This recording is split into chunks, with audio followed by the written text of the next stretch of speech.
हाँ जी, सलाम, नमस्ते, सत श्री अकाल, वेलकम टू क्रिकशाला।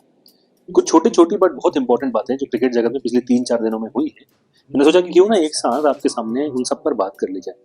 इनमें सबसे इंपॉर्टेंट ऑब्वियसली कल जो मिचेल स्टार्क का रिटायरमेंट अनाउंस हुआ है फ्रॉम टी20 इंटरनेशनल्स। याद रखिए टी20 इंटरनेशनल से उन्होंने रिटायरमेंट लिया है, ना कि टी20 फॉर्मेट इन जनरल से। इसका मतलब ये है कि उनके दरवाजे अभी भी खुले हुए हैं दुनिया की 1-2 टी20 लीग्स खेलने के लिए।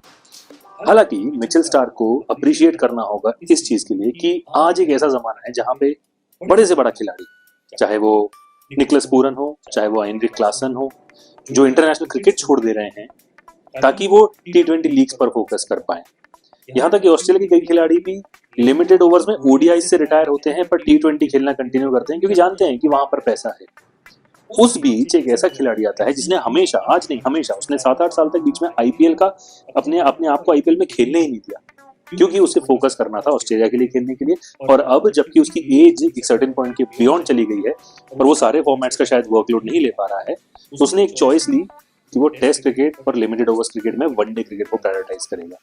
और ये बहुत काबिल तारीफ चीज है आज की डेट में, जहाँ पे कि पैसा टी20 लीग्स के अंदर ही है, पैसा टी20 इंटरनेशनल्स के अंदर ही है।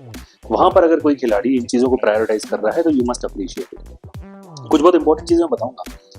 Mitchell Starc of course Australia के लिए सेकंड हाईएस्ट विकेट टेकर है टी20 इंटरनेशनल्स में। और मेरे ओपिनियन में बहुत से लोग इस बात को शायद एक्नॉलेज नहीं कर पाते हैं कि मलिंगा और बुमराह के बाद तीसरे बेस्ट फास्ट बॉलर टी20 क्रिकेट मुझे मिचेल स्टार्क ही लगते हैं। वो इसलिए क्योंकि मिचेल स्टार्क की एक खासियत रही है कि उन्होंने हमेशा डिफिकल्ट ओवर्स किए, चाहे वो जिस टीम के लिए खेले। और मिचेल स्टार्क ने हमेशा क्लच मोमेंट्स में परफॉर्म किया है, चाहे वो जो टी20 वर्ल्ड कप जो दुबई में ऑस्ट्रेलिया जीती थी, या फिर वो पिछला आईपीएल का फाइनल, आपको याद होगा। सीजन के शुरू में उनकी पिटाई होती रही पर क्वालिफायर्स में आए और उन्होंने सबकी लंका लगा दी। मिचेल स्टार्क को जाना ही जाता है for being a clutch player, for big moment में जो इम्पैक्ट क्रिएट करने वाले प्लेयर होते हैं उस तरह से। और एक और चीज बताऊं आपको, बहुत इंपॉर्टेंट, हम लोग सिराज की इतनी तारीफ करते हैं कि यार वो वर्क हॉर्स है, कितना भी लंबी सीरीज हो जाए, कितना भी लंबा टेस्ट मैच हो जाए, 5वां दिन हो, 5वां टेस्ट हो, वो फिर भी मेहनत से बॉल डालता ही रहेगा। और बुमराह की तारीफ करते हैं कि भाई किसी भी कंडीशन में वो इम्पैक्ट तो क्रिएट करेगा ही करेगा। अब अगर मैं इन दोनों का कॉम्बिनेशन मिला दूं ना, तो पिछले 3 साल में वो मिचेल स्टार्क रहे। आपको हैरानी होगी कि पिछले 3 सालों में अक्रॉस इंटरनेशनल क्रिकेट सबसे ज्यादा ओवर डालने वाला खिलाड़ी मोहम्मद सिराज नहीं, वो मिचेल स्टार्क हैं। 1250 ओवर डाले हैं। आई थिंक मोहम्मद सिराज से कुछ 70-80 ओवर्स ज्यादा, जबकि उनकी एज भी मच बियॉन्ड 30 है। He is in the latter half of his career. तो वो काबिल तारीफ चीज है। मिचेल स्टार्क को एक बिग इम्पैक्ट प्लेयर, एक बिग मैच प्लेयर और साथ ही साथ एक work horse with being a strike bowler की तरह जाना जाएगा। मिचेल स्टार्क को उनका रिटायरमेंट फ्रॉम टी20 इंटरनेशनल्स मुबारक हो। Hopefully he will continue to perform for Australia. और मुझे ऐसा लगता है कि 2027 वर्ल्ड कप तक मिचेल स्टार्क टारगेट कर रहे हैं कि वो क्रिकेट खेल पाए। उस बीच में शायद 2 एशेज आ जाएंगी, एक वर्ल्ड कप आ जाएगा। अब ये टी20 वर्ल्ड कप वो नहीं खेलेंगे, देखते हैं आगे क्या होता है। But salute to Mitchell Starc and his honesty and his dedication towards Australian cricket. एक और चीज जो आजकल में मीडिया में आई है वो ये कि इंडियन टीम ने अपनी नई जर्सीज अनाउंस कर दी हैं फॉर द एशिया कप। अब एक तो एशिया कप के लिए उन्होंने 2 डिफरेंट जर्सीज अनाउंस की हैं। एक जर्सी जो जनरल मैचेस में खेलने के लिए यूज करी जाएगी और दूसरी जर्सी वो जो पाकिस्तान के खिलाफ specifically, and that will be inspired by India and it's army. Problem that I have and the concern that I have right now is कि इंडियन टीम ड्रीम 11 पे जो बैन लगा है उस वजह से ड्रीम 11 ने विड्रॉल किया है, उसके बाद जर्सी स्पॉन्सर नहीं ढूंढ पाई, इंडियन क्रिकेट जर्सी स्पॉन्सर नहीं ढूंढ पाया। ऐसा कैसे हो सकता है? या कहीं ऐसा तो नहीं है कि they have set the bar too high? और इंडियन टीम के स्पॉन्सर के साथ ऐतिहासिक रूप से क्या होता रहा है वो हमने देखा ही है। तो कहीं ना कहीं वो जिंक्स को कंपनीज मानने तो नहीं लग गई, या फिर इंडियन टीम की जर्सी का स्पॉन्सर होना जरूरत से ज्यादा एक्सपेंसिव तो नहीं लगने लग गया है टीम इंडिया को? क्योंकि टीम इंडिया बिना स्पॉन्सर के खेले जर्सी पे, ये तो बड़ा सरप्राइजिंग लगता है। मुझे जरूर बताइएगा कि आपको क्या लगता है, क्या ये बीसीसीआई का कॉन्शियस डिसीजन है, या क्या कॉर्पोरेट्स बैकआउट कर रहे हैं, या फिर टाइम ड्यूरेशन छोटा था इस वजह से नहीं कर पाया है स्पॉन्सर? मैं एक्चुअली जानना चाहूंगा आपकी राय, क्योंकि मुझे थोड़ा सा अजीब लग रहा है कि इंडियन टीम दुनिया की सबसे ज्यादा देखी जाने वाली क्रिकेट टीम बिना स्पॉन्सर के खेल। एक दो कंट्रोवर्सीज भी हुई पिछले 1-2 दिन के अंदर, जिनमें सबसे ज्यादा चर्चा हो रहा है जिस कंट्रोवर्सी का वो ये है कि इरफान पठान ने जो विक्रांत गुप्ता को ऑन एयर एक बयान दिया जिसमें उन्होंने कहा कि वो उस गैंग में से नहीं थे जो महेंद्र सिंह धोनी के होटल रूम में जाके उनके लिए हुक्का लगाते थे, और ऐसा शायद इस वजह से उनको टीम में लंबा स्पॉट नहीं मिला। 2-3 चीजें मैं इस पर क्लैरिफाई करना चाहूंगा। सबसे पहली चीज कि Irfan Pathan was my favourite player even before MS Dhoni. ये मैं जब 2003-4 में क्रिकेट देखा करता था, मैं इरफान पठान को एक्चुअली अंडर 19 से फॉलो कर रहा हूँ। एक एशिया कप हुआ था अंडर 19 का, जिस टीम में शिखर धवन, सुरेश रैना वगैरह भी थे। उसमें उन्होंने बांग्लादेश के खिलाफ एक मैच में 9 विकेट लिए थे, टोटल शायद 4 मैच में 17-18 विकेट लिए थे। तब से मैं फॉलो कर रहा हूँ, मेरे बहुत पसंदीदा प्लेयर थे। पर ऐसा नहीं है कि पसंदीदा प्लेयर होने की वजह से मैं उनकी हर बात से अग्री करता हूँ, लेकिन जो अभी एक कंट्रोवर्सी बन रही है ना, उसमें 2 डिफरेंट स्टेटमेंट्स को जोड़कर लोग बिना दिमाग लगाए ये डिस्कशन कर रहे हैं। देखो, इरफान पठान ने ऑब्वियसली, इरफान पठान थोड़े से ज्यादा क्रिटिकल हैं प्लेयर्स को लेके, चाहे वो कितना भी बड़ा प्लेयर हो, चाहे कितना भी छोटा प्लेयर हो, but also very supportive also. जैसे मुझे एक इंसिडेंट याद है कि हार्दिक पांड्या जब एमआई जब सारे मैचेस हार रही थी, पहली बार जब हार्दिक पांड्या कैप्टन बने थे, तो इरफान पठान पूरी आईपीएल में बहुत ज्यादा क्रिटिसाइज कर रहे थे। तो आपको लग रहा था कि यार कितना क्रिटिसाइज करता है यार, बट उसी हार्दिक पांड्या ने जब वर्ल्ड कप फाइनल में वो लास्ट ओवर डाला था, इंडिया जीत गई थी, तो इसी इरफान पठान ने ऑन एयर कहा था कि हार्दिक पांड्या डिजर्व करते हैं जितनी तारीफ, जितना प्रेज, जितना प्यार उनको मिले, क्योंकि he has gone through a lot. तो आई थिंक वो बैलेंस है उस इंसान के अंदर। हाँ, वो थोड़े ज्यादा वोकल है किसी चीज को लेके, बट इस बयान की स्पेसिफिकली बात करते हैं, उन्होंने उस आंसर के पहले हाफ में ये कहा कि 2008 सीबी सीरीज में जब ऐसा बयान आया था कि इरफान पठान की बॉलिंग अच्छी नहीं हो रही, तो उन्होंने खुद जाके महेंद्र सिंह धोनी से कंफर्म किया था कि भाई ऐसा क्या हो रहा है, ऐसा क्या कम कर रहा हूं मैं जो मुझे और करना चाहिए अपनी बॉलिंग को लेकर, ऐसा उन्होंने बताया। और फिर उन्होंने थोड़ी देर में कहा कि उसके बावजूद भी मुझे कोई क्लैरिफाइड आंसर मिला नहीं उससे, और थोड़े टाइम बाद मैं टीम से ड्रॉप हो गया, और एक्चुअली मैं उस गैंग का भी पार्ट नहीं था जो उनके रूम में बैठी रहती थी, उनके लिए हुक्का लगाती थी वगैरह। आप ध्यान से देखेंगे अगर उस पूरी क्लिप को, तो आपको रियलाइज होगा उससे उनका ये मतलब था कि क्योंकि वो महेंद्र सिंह धोनी के इतने क्लोज फ्रेंड नहीं बन पाए, इसलिए उन्हें क्लियर आंसर्स नहीं मिले, ना कि उन्होंने ये कहा है कि उस वजह से वो टीम से ड्रॉप हो गए। क्योंकि देखो यार, अगर ऐसा होता तो क्या उनके खुद के भाई यूसुफ पठान हुक्का गैंग में होने की वजह से 2011 वर्ल्ड कप खेल पाए जो वो नहीं खेल पाए? तो इतनी समझदारी मुझे लगता है उस इंसान के अंदर भी है जो ये बयान दे रहा है, और वो भी जानता है कि सिर्फ आप किसी कैप्टन के लिए हुक्का बना दोगे इस वजह से वो आपको इंडिया की टीम में नहीं खिला लेगा, ये भी सच्चाई है।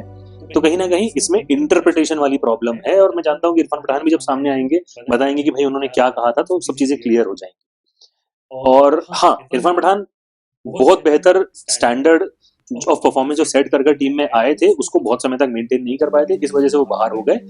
पर ऐसा भी है कि if you had looked at him as an allrounder, तो शायद वो थोड़ा और लंबा खेल सकते थे क्रिकेट। तो वो सब पास्ट की बातें हैं, अब टीम इंडिया मूव फॉरवर्ड कर चुकी है, तो कोई मतलब नहीं है ऐसी कुछ छीटाकशी करने का, और आई एम श्योर कि Irfan Pathan didn't even mean that. दूसरी एक कंट्रोवर्सी जो हुई वो बहुत मजेदार थी। दिग्विजय राठी को तो ड्यूरिंग द आईपीएल सबने देखा ही था, कैसे वो हर खिलाड़ी के खिलाफ वो अपनी सेलिब्रेशन करा करते थे, नोट करने वाली, बाहर निकालने वाली, और कई बार खिलाड़ियों से भिड़ भी गए, most popularly with Abhishek Sharma. कितनी बार उन्होंने अपनी मैच फीस भी गवाई इसको चलते, और अब वो डीपीएल में नीतीश राणा से भी भिड़ गए इस चीज को लेकर। डीपीएल का जो सेकंड क्वालिफायर था उसमें वेस्ट दिल्ली के कैप्टन नीतीश राणा जब बैटिंग कर रहे थे, तो साउथ दिल्ली की तरफ से खेलने वाले दिग्विजय राठी बॉलिंग करने आए। जैसे ही उन्होंने स्वीप मारने के लिए घुटने टिकाए नीतीश राणा ने, दिग्विजय राठी अपनी बॉलिंग साइड में रुक गए और वापस चले गए, तो नीतीश राणा ने कुछ नहीं बोला।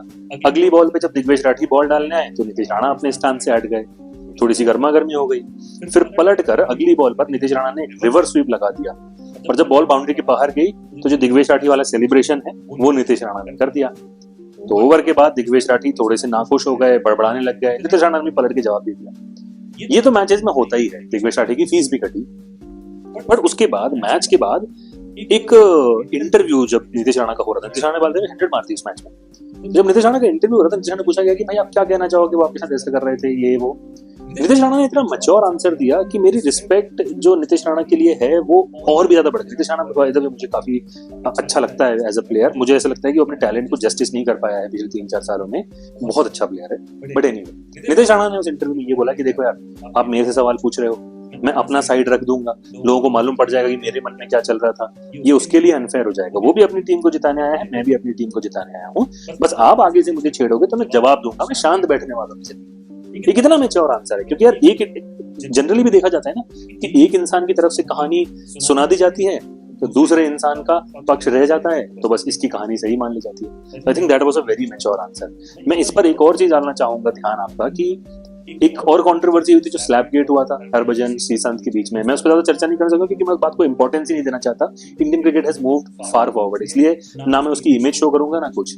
बट बहुत स्टूपिड है माइकल क्लार्क का कि आपने वो वीडियो देख लिया, अब आपको उसको पब्लिक में लाने की क्या जरूरत है। अब आप देखो ना, श्रीशांत, हरभजन दोनों they have families now, they have moved on from cricket, उनके बच्चे हैं, वो वीडियो देखेंगे, किसी फैमिली किसी इंडिविजुअल के साथ वो अच्छा नहीं लगता है। So I think that was not the right thing from Michael Clarke to do. Anyway, आते हैं अगली बात पर। देखो, जो कंट्रोवर्सीज हो रही हैं वो तो होती रहेंगी, बट क्रिकेट भी तो हो रहा है। थोड़े से ब्रेक के बाद अब इंटरनेशनल क्रिकेट जब वापस होना शुरू हुआ है, तो कल जो ट्राई सीरीज चल रही थी उसके तीसरे मैच में, खुद के तीसरे मैच में अफगानिस्तान ने पाकिस्तान को हरा दिया। पहले मैच में भी उतना क्लोज आए थे, but they couldn't close out the game. इस मैच में पहले पाकिस्तान ने अफगानिस्तान को एक ऑन पार स्कोर पर रोक लिया था। 169 was not a huge score to chase. Sharjah का ग्राउंड भी छोटा है, और उसको जब पाकिस्तान बॉलिंग करने आई, फजल हक फारूकी ने क्या बेहतरीन एग्जाम्पल सेट किया कि जब स्लो पिचेस होती हैं, फास्ट बॉलर के लिए मददगार पिचेस नहीं होती, तो उस पर कैसे बॉलिंग करनी है। उन्होंने एकदम से ग्रिप बना ली, एकदम जकड़ दिया पाकिस्तान के टॉप ऑर्डर को, और उसके बाद लोअर ऑर्डर को तो अफगानिस्तान के स्पिनर्स ने बाहर निकलने ही नहीं दिया। जो हारिस राउफ, जो एकदम डाउन दी ऑर्डर उतरते थे, उन्हें 4-5 छक्के मार दिए, तो थोड़ा सा फिर भी एक रिस्पेक्टेबल की 20-30 रन की हार के आसपास जो पाकिस्तान आ पाया, वरना तो वो इतना बुरी तरह हार रहे थे अफगानिस्तान से। और ये मुझे लेके आता है इस बात पे कि देखो यार, एशिया कप भी इसी कंट्री में होने वाला है, इन्हीं तरह की कंडीशंस रहेंगी उस पर। मुझे ऐसा लगता है कि एक्चुअली पाकिस्तान या श्रीलंका नहीं, बल्कि Afghanistan are the second favourite. मुझे ऐसा लगता है कि फाइनल जो है वो इंडिया और अफगानिस्तान के बीच में हो सकता है, ऐसा बहुत लाइकली, क्योंकि अफगानिस्तान की अगर आप टीम देखोगे, Rahmanullah Gurbaz across the world खेल रहे हैं लीग में, जाजाई कितने अच्छे प्लेयर हैं, इब्राहिम कितने अच्छे बैट्समैन हो गए हैं आजकल।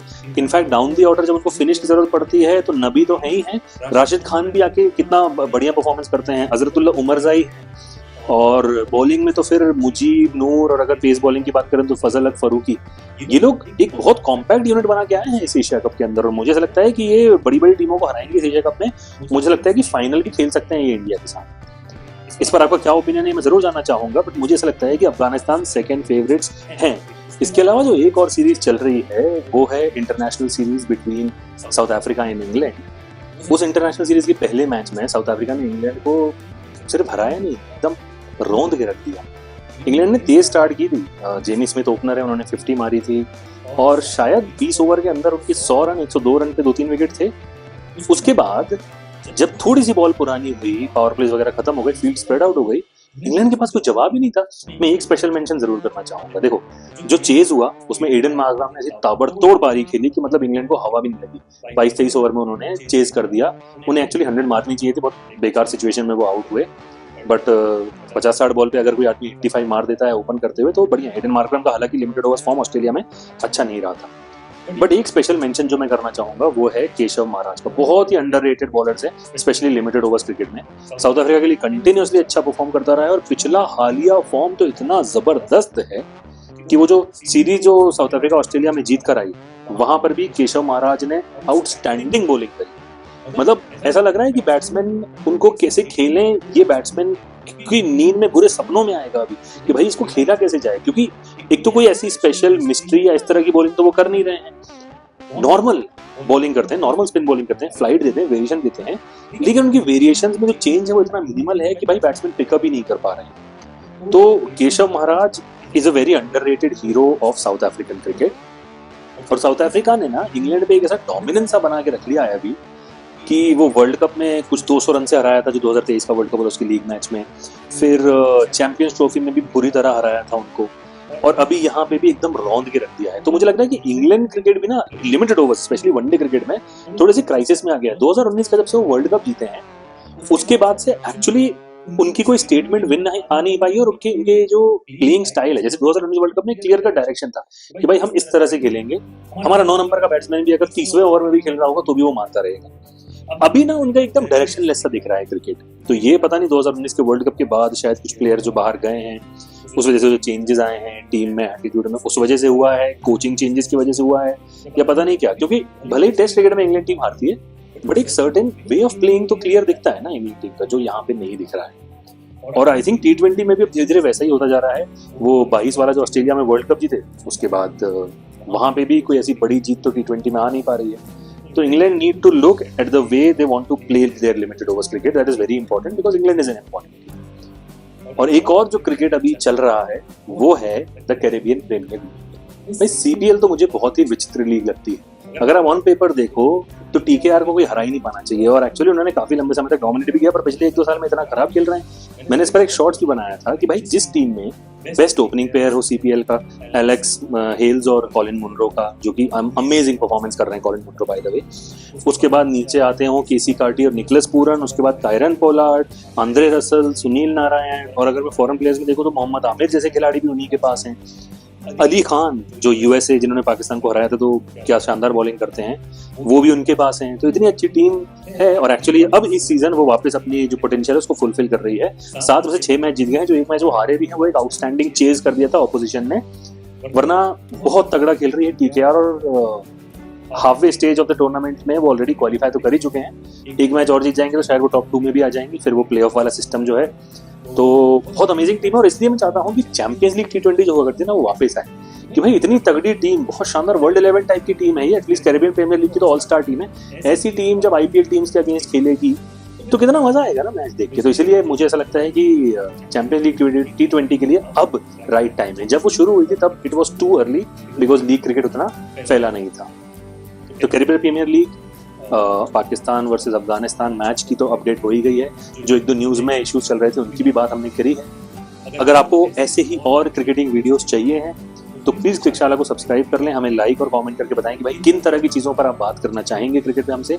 हम एक और जल्दी वीडियो लेके आने वाले हैं जिसमें हम सिर्फ 2 टॉपिक डिस्कस करेंगे। एक कि ऑक्शन से पहले आईपीएल टीम्स को कौन कौन से ट्रेड्स कंप्लीट कर ही लेने चाहिए, कौन कौन से खिलाड़ी, कौन कौन से कोचेज ऑन द मूव हो सकते हैं, और कौन सी टीम कितना पर्स लेके ऑक्शन के अंदर जा सकती है। ये वीडियो आपके पास जल्दी ही आ जाएगा, और उसके बाद हम चर्चा करेंगे potential playing 11 for India in the Asia cup पे। तो इन दोनों वीडियोस को देखने के लिए और आगे ऐसे ही और क्रिकेटिंग वीडियोस को देखने के लिए क्रिकशाला को अभी सब्सक्राइब कर लें। मिलते रहेंगे, क्रिकेट की बात करते रहेंगे। चलिए मिलते हैं एक और वीडियो के साथ जल्दी।